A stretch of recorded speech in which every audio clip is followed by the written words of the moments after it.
என்று சொல்லாமல் எதிரில் வந்து நிற்பவளே உந்தன் உன் சிரிப்பில் இந்த பூவுலகம் வாழுதம்மா. எண்ணற்ற துன்பங்கள் எமை நெருங்கி வந்தாலும் உனை எண்ணும் போதினிலே நீங்கிடுதே. சக்தி கொண்ட தாயே அதர்மத்தை போக்கிடுவார், எமை காத்து நிற்கும் தாயே தர்மத்தை வாழ வைப்பார். அருள்மழை பொழியும் கண்ணகியே, அருள்மழை பொழியும் கண்ணகியே, அருள்மழை பொழியும் கண்ணகியே.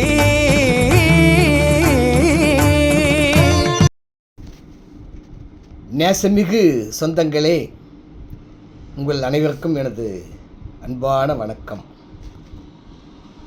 வருகின்ற 1/5/26 வெள்ளிக்கிழமையன்று சித்திரை முழு நிலவு தினத்தில் மங்களதேவி கண்ணகி திருவிழா வெகு சிறப்பாக நடைபெறவிருக்கிறது.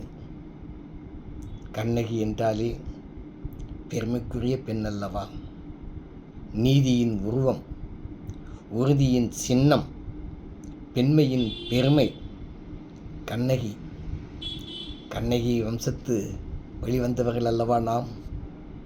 நமது இனத்திற்கு பெருமை சேர்த்த அந்த தாயை பற்றி சிலவற்றை நாம் தெரிந்து கொள்ள வேண்டாமா?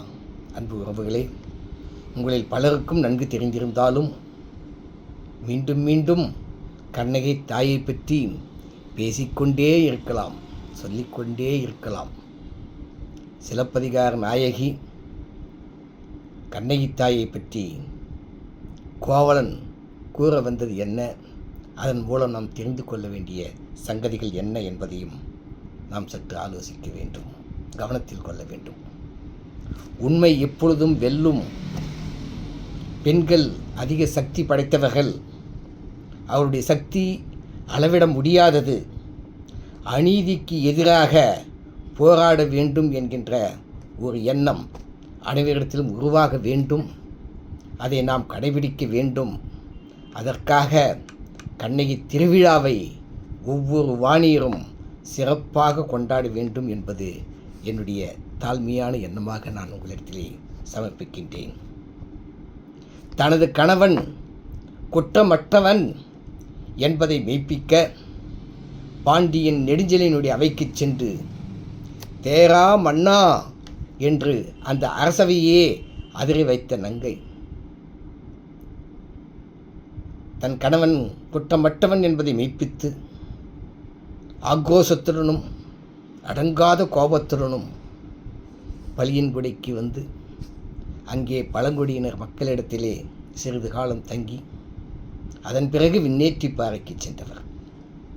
அங்கிருந்துதான் கோவலனை அடைந்து அவர் புஷ்ப பல்லக்கில் அழைத்து சென்றதாக காப்பியம் நமக்கு தெரிவிக்கிறது. விண்ணேற்றிப்பாறையிலே மங்கள தேவியாக வீற்றிருக்கின்ற கண்ணகி நமக்கு அருள்பாலித்து கொண்டிருக்கின்றார். வருடத்திற்கு ஒரு முறைதான் நாம் அங்கு செல்ல முடியும். ஒரு அடர்ந்த காடு, ஆனால் அற்புதமான மலை. ஒரு முறை சென்று பாருங்கள், மீண்டும் மீண்டும் அங்கு செல்ல வேண்டும் என்ற எண்ணம் உங்களிடத்திலே நிச்சயமாக உருவாகும். அத்தகைய ஒரு காந்த மலை, காந்த சக்தி, கேட்ட வரங்களை எல்லாம் வாரி வழங்குகின்ற அந்த தாயின் திருவடிகளை நீங்கள் வணங்க வேண்டும், சென்று தரிசிக்க வேண்டும். முடிந்தவர்கள் நிச்சயமாக அங்கு வருகின்ற சித்ரா பௌர்ணமி தினத்தன்று சென்று தரிசித்து வாருங்கள் என்று நான் உங்களை அன்போடு கேட்டுக்கொள்கின்றேன். அன்பு உறவுகளே, சென்ற ஆண்டு நாங்கள் சென்ற பொழுது எங்களுக்காக தேனி மாவட்ட வாணியர் சங்கத்தின் தலைவரும் தென்னிந்திய வாணியர் சங்கத்தின் துணைத் தலைவருமான அன்பு சகோதரர் சுந்தரவடிவேல் அவர்களும் அவருடைய குழுவினரும் அன்பு சகோதரர் ஜெகநாத் மிஸ்ரா அவர்களும் மிகுந்த உற்சாகத்தோடு எங்களை அங்கே அழைத்து சென்றார்கள். குடும்பத்தோடு சென்று தரிசனம் செய்கின்ற பாக்கியத்தை நாங்கள் பெற்றோம். அதற்காக இத்தருணத்தில் நான் அவர்களுக்கு நன்றியையும் தெரிவித்துக் கொள்கின்றேன். அன்பு உறவுகளே, சென்னை மற்றும் அதன் சுற்றுப்புற பகுதிகளில் இருக்கின்ற அன்பு சொந்தங்களே, நீங்கள் நிச்சயம் வருகின்ற 1/5/26 அன்று சென்னை வங்கக் கடற்கரை ஓரத்திலே வீற்றிருக்கின்ற கண்ணகி திருவுருவச் சிலைக்கு நாம் காலை 9 மணி அளவில் ஊர்வலமாக சென்று மலர்மாலை அணிவித்து அவருக்கு மரியாதை செலுத்தி இருக்கின்றோம்.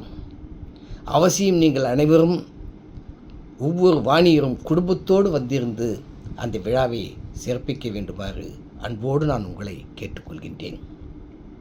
வாணியர் உறவுகளே, இந்த மாநிலத்தின், இந்த அகில உலகத்தின் இருக்கின்ற பல்வேறு பகுதிகளிலும் இருக்கின்ற வாணியர் சொந்தங்களே, உங்களுடைய அமைப்புகளில், உங்களுடைய சங்கங்களில் மங்களதேவி கண்ணகி தாயின் திருவுருவ படத்திற்கு மாலை அணிவித்து மரியாதை செய்து வணங்குங்கள். வருகின்ற மங்கையருக்கு பூ, மஞ்சள், குங்குமம், மங்கள நான் கொடுத்து அவர்களுக்கு மரியாதை செலுத்துங்கள். அவர்களிடத்திலே ஒரு இன உணர்வை ஏற்படுத்துங்கள். உடைமையை இழந்தோம், உரிமையை இழந்தோம், உணர்வை இழக்கலாமா? நம் இன உணர்வை இழக்கமா? அன்பு உறவுகளே, நம் இனத்துக்கு பெருமை சேர்த்த அந்த கண்ணகி தாயை நாம் வணங்குவது நம்முடைய கடமை அல்லவா? வாருங்கள், வணங்குவோம். வாருங்கள், வங்கக் கடற்கரையோரம் ஒன்று கூடுவோம். நமது இனத்தினுடைய பெருமையை பறைசாற்றுவோம். அன்பு உறவுகளே, வாணியர் என்பதில் நாம் பெருமிதம் கொள்ள வேண்டும். வாணியர் என்பதில் பெருமிதம் கொள்வோம் என்று கூறி உங்கள் அனைவரையும் வருகின்ற 1ஆம் தேதி அவசியம் சென்னை மெரினா கடற்கரையில் உள்ள திருவுருவச் சிலைக்கு கண்ணகி தாயின் திருவடிகளில் மலர்மாலை அணிவிக்க நீங்கள் வருமாறு மீண்டும் மீண்டும் உங்களை அன்போடு அழைக்கின்றேன். நன்றி, வணக்கம்.